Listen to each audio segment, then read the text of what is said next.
Well, today we're doing a little Oregon football potpourri. We'll touch on a little bit of everything: conference realignment, some recruiting talk, and then just a little bit, just a touch of season preview because it's right around the corner. And we've got Mike Black of the Ducks and Dawgs podcast. Here we go. You are Locked On Ducks, your daily podcast on the Oregon Ducks, part of the Locked On Podcast Network. Your team every day.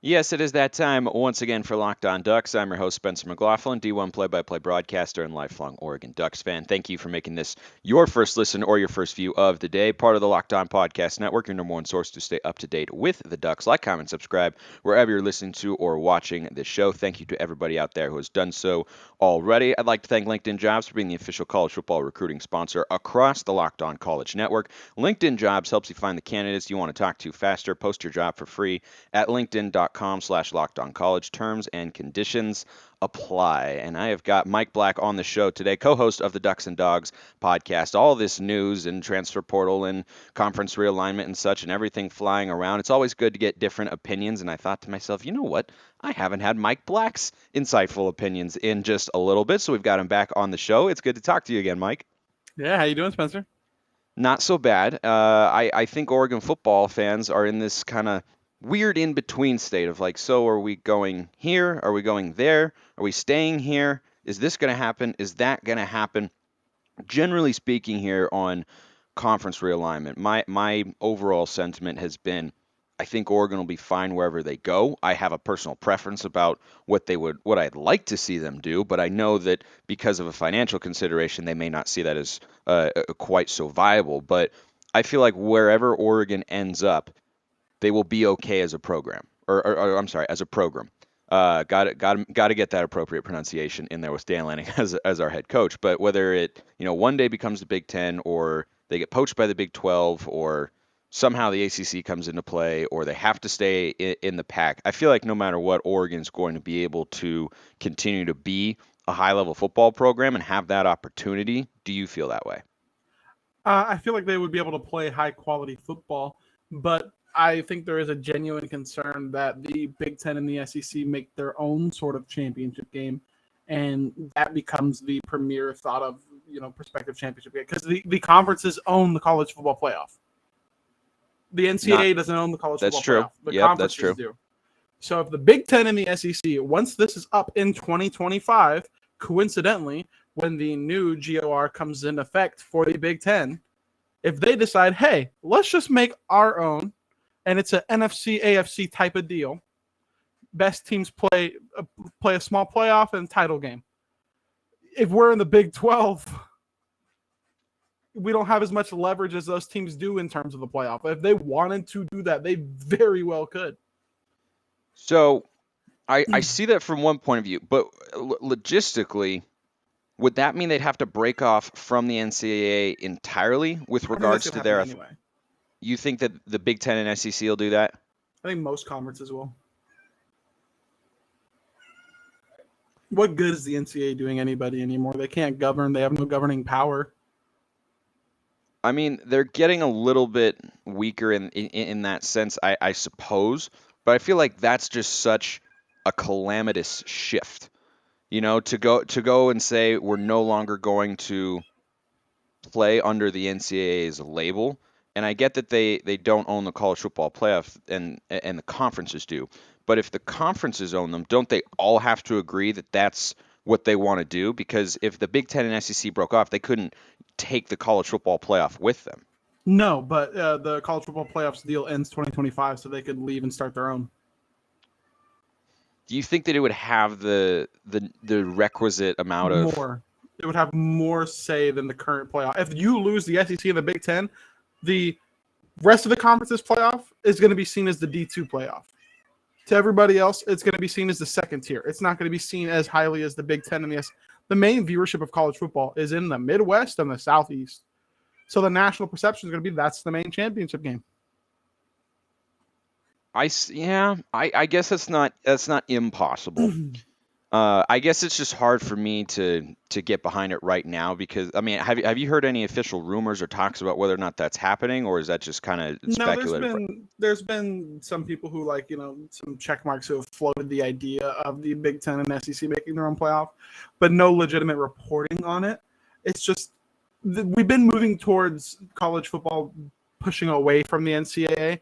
There have been talks about college football separating themselves from the universities and licensing the branding of the universities. There's been many talks of stuff like that. So it's just not that far fetched for me to see, hey, if the Big Ten and SEC long term continue to expand, this is obviously a 10, 15-year problem, not a 5-year problem.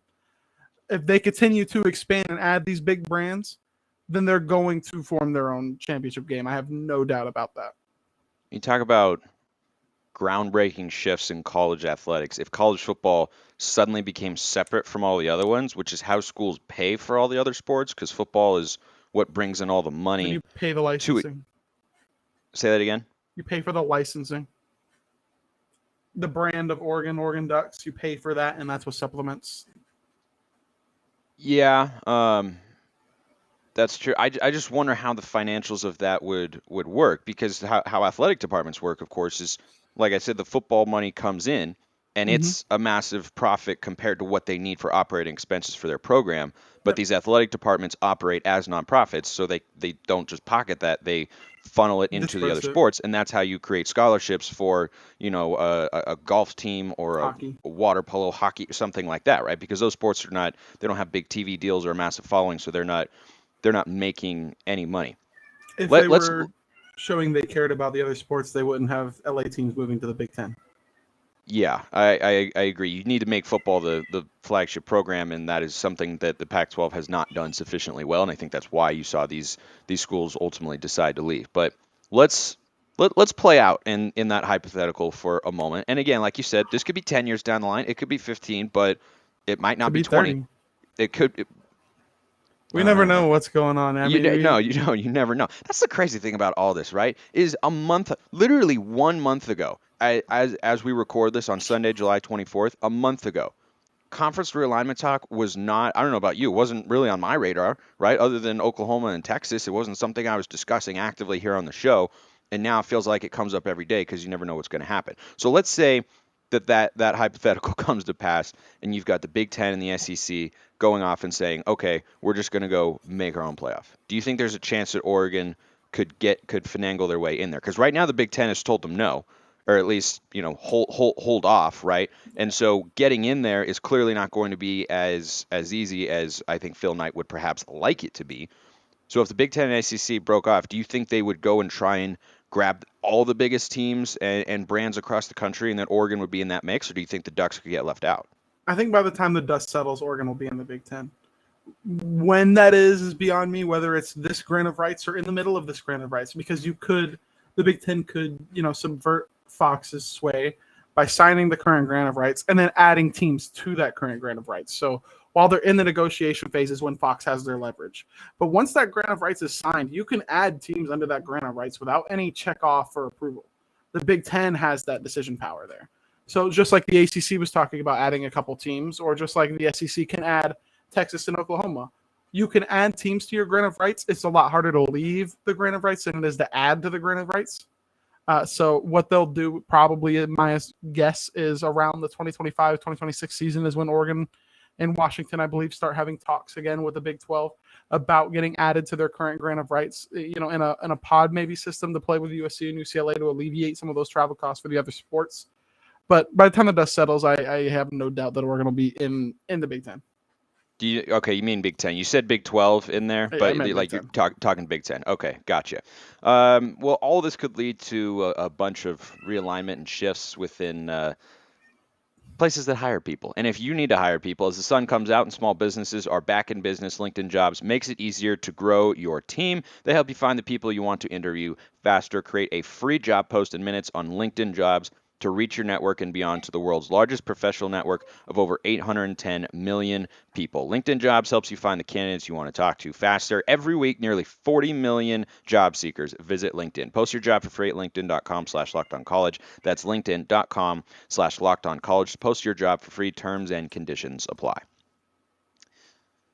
let's say, and I don't fall into the camp, at least right now, of, in 10 years we'll have the super conferences breaking off. I guess it's not impossible, especially when you look at the run of dominance the SEC's had in the national championship game and a college football playoff.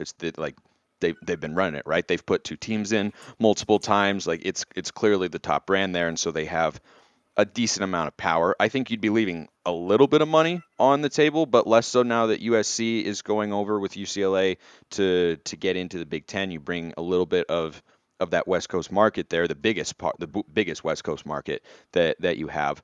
But let's say that doesn't happen, and you're just going to have, at the very least for the next 5 years, you'll have these conferences that are going to be the Big Ten with the LA schools starting in 2024, the SEC with Oklahoma and Texas in 2025. They could move. I would suspect they would move sooner. Like it says 2020. I'd be surprised if they wait that long.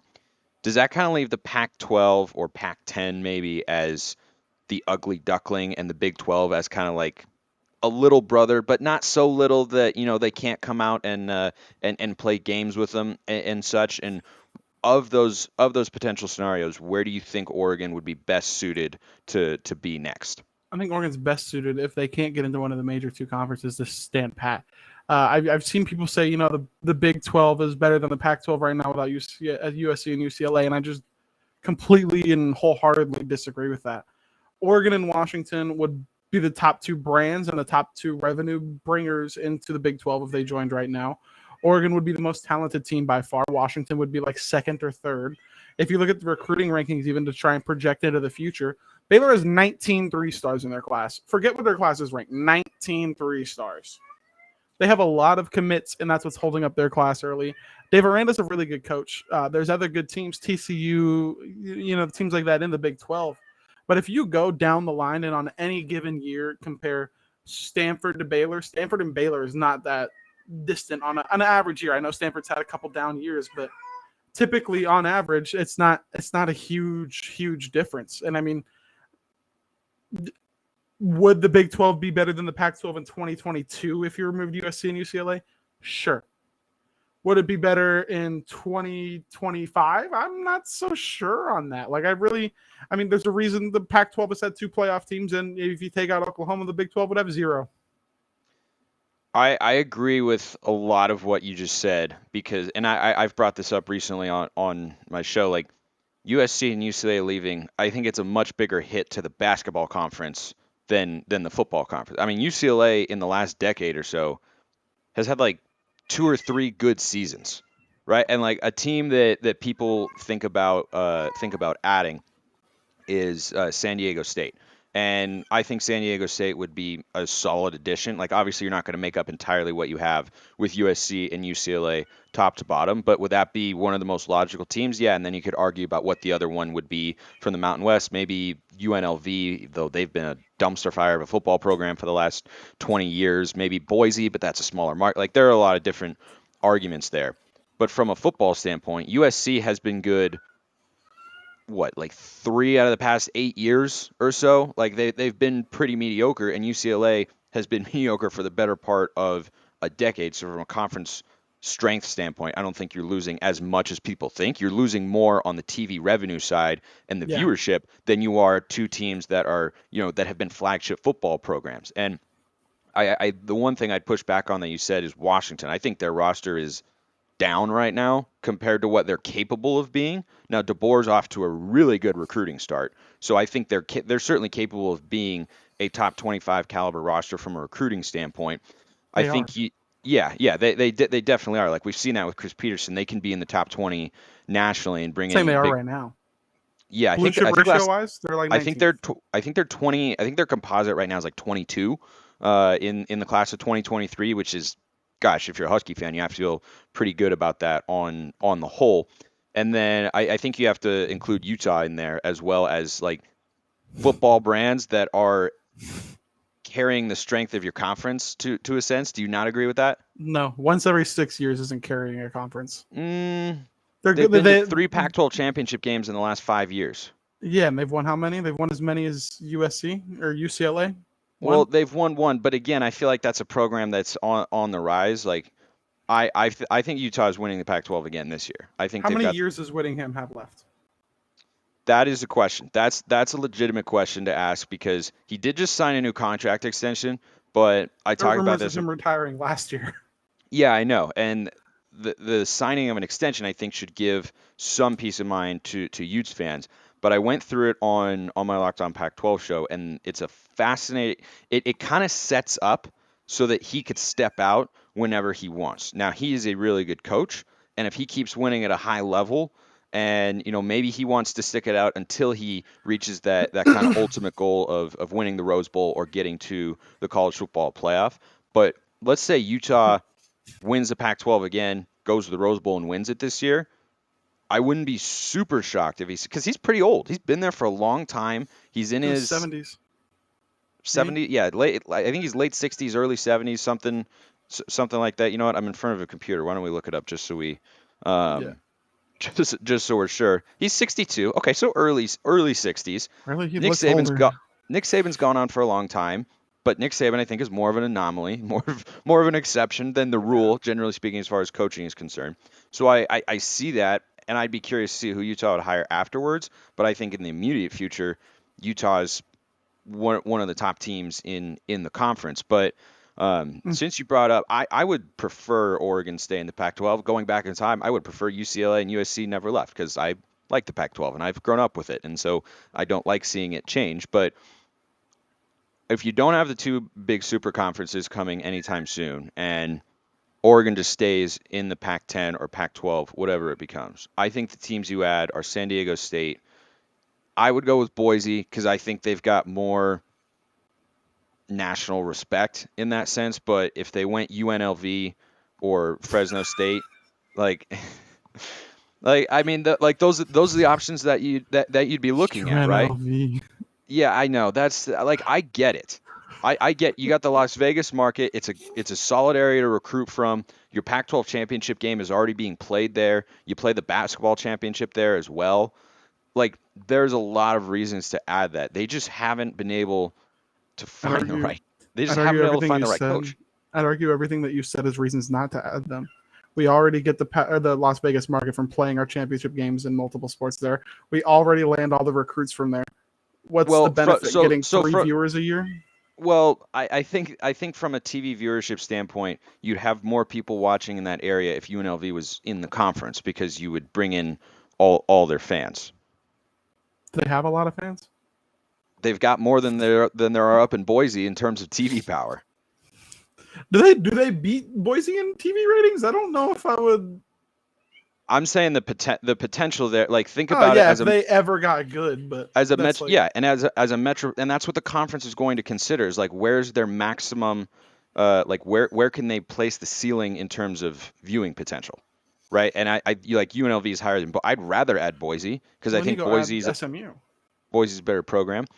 So that's a thought that I hadn't really considered until a couple days ago. And I thought, oh, SMU's like got a little bit of history. They're in the state of Just Texas. a religious school. So I don't know who else you would add because I don't know if Houston. SMU wants to be a team in the Pac-12 that is the only one in the state of Texas, right? Like you're just so isolated. Maybe they'd be okay with it, but typically I think we've seen these conference realignment talks come in pairs, right? It's USC and UCLA, and are Oregon and Washington going together, and Utah and Colorado go together, and the Arizona school, right? It always seems to come in pairs, and SMU would then be the only team in the state of Texas. So unless you wanted to bail on San Diego State, which I don't think would be the best option for the Pac-12, you'd look at like a UTSA maybe to add from Conference Tulsa. USA. Um, I mean, I'm all about the Roadrunners and my NCAA dynasty, like meep meep. But I don't know if that's the direction the conference would go. But let me ask you this: if you are George Kliavkoff and your cat is right next to you in the office and overseeing all the decisions that you make, and you've got the Pac-10 upcoming, but you want it to remain the Pac-12, what two schools do you add, Commissioner Black? Uh, um. Now, are you saying teams who aren't in other power? Because ideally, you Yes. add Okay, Yeah, because no, ideally it's non. You TCU got and no, no. Baylor. We're operating under the assumption that other Power Five schools are not going to leave their conferences to come to the Pac-12 because there's been no indication of that so far. So honestly, I would really. It depends on how much you want to factor in geography. Because if you're throwing geography to the wind, give me SMU and Memphis. Because those markets watch college football. Yes, they're smaller markets, but they're watching college football more than people in Las Vegas or Boise, Idaho. What If you're about San just Diego State? San Diego State is a good option as well. I would consider San Diego State. I would consider Fresno State. Yeah, I'd consider Fresno too. There's just you. I would have to be able to. I'm not Kliavkoff. I don't have the numbers to look into everything like that and see who would be the best at it. But just off the top of my head, AAC teams who any given year are competitive. SMU's competitive. Memphis is competitive. Even Tulsa, who is in Oklahoma, who would give SMU that little kind of regionality matchup, is also competitive a lot of the time. I know we all remember when we were younger them going 2-10 every year, but they're winning 7-8 games now nowadays in the AAC, which has been a respectable conference. They've had Cincinnati, UCF, Houston, Eastern Carolina, Memphis, SMU. So I mean, winning 7 games in that conference isn't as easy as you would think it is. I used to live a couple hours south of Tulsa, so just on principle, I might be okay with that. Um, okay, let's flip to we'll get off the conference realignment talk for now. That's what's so fun about it to me is It's nonstop. I yeah, it just you never know, right? Like this is the first time I've ever heard someone throw out, oh, maybe this Pac-12 should add SMU and Memphis. Like I think SMU is an intriguing option. They haven't why don't we call it an interesting history as a college football program after getting the death penalty long ago and bringing it back? Like it'd be attention I grabbing, think but the like death penalty for stuff that wouldn't even get you a fine nowadays. oh yeah, I mean it's a different world for sure. You But we started this talk or I did, saying that I feel like no matter where Oregon goes, they'll be able to compete at a high level. And I want to just wrap up a little bit today with Mike Black, co-host of the Ducks and Dawgs podcast, asking you about just a little recruiting and then a little, just a smidgen. We're not going to go all in here, but just a smidgen of season preview stuff because that's like right around the corner, and I'm getting really, really excited. But I think Oregon will be okay because the Ducks have assembled a staff here with Dan Lanning and company who know how to recruit. And I was talking with a friend yesterday. I don't have any personal animus towards Justin Wilcox, but we were talking about the idea of Wilcox having this want job and the recruits that Oregon's gotten. Kyler Casper, Josh Connerly, Dante Moore, Jurion Dickey, and he just asked me you're not like, getting them. do you think if Wilcox is the coach, you get any of those guys? I'm like, yeah, probably not. So I'm glad we've got Lanning and company here in place in Eugene. Um, Recruiting wise, like how have you assessed what they've done so far? Because it hasn't been perfect or flawless. You haven't gotten every single guy you wanted, but that's never going to be the case because it's a competitive environment. But I feel like right now they've done an excellent job on the trail, and Dante Moore is kind of their first major Major attractive get. candidate. Yeah, it's been interesting because they've won some of the big matchups. They've also lost a few of the big matchups. For instance, before Dante Moore, QB was one of the most frustrating recruiting positions because it seemed like we were leading for this 5-star and this 5-star, and then we missed this 5-star and that 5-star. But we ended up with more, so it ended up really good. Um, it has been frustrating watching local, semi-local, because I consider Washington local to Oregon too, because there's only so much talent in Oregon. So seeing local talent going to Miami, I transferring to think, IMG, going to Miami, yeah, not yeah. I mean, in state and out of state. Riley Williams and Jaden Wayne, both Mario guys. I feel like the Ducks would have had a pretty good chance at getting both of them if Cristobal had stayed, because it seems like that was a Mario relationship since both are going to go play their high school ball down in Florida, and that wasn't rumored until they were getting closely tied to Miami. So I wasn't quite IMG as worried. Kings. Yeah, I wasn't quite as concerned about losing those two guys. Obviously, I would have loved to have had either. But the one position I'm still looking for is a defensive lineman because they don't. I think that's going to be a position of need, not just this season, but after this season when you lose Brandon Dorlus and maybe Popo as well, and DJ Johnson won't be there. Mhm. Like they're going to need some legit bodies on the defensive front. And thus far, I think a big defensive line commitment is the one thing is the one thing that they're lacking as a staff. They've gotten Well, quarterback, they've gotten running backs, they've gotten receivers, they've got a bunch of DBs. The wide receiver position is loaded. Like they maybe need a tight end or two, but like Patrick Herbert's also still on the roster somehow, and he hasn't really played yet in his career. I think defensive line and offensive line, but especially the D line, are spots where Oregon's just kind of thin. And if you're yeah, Dan Lanning and Tosh Lupoy, you have national championship caliber resumes as defensive coordinators.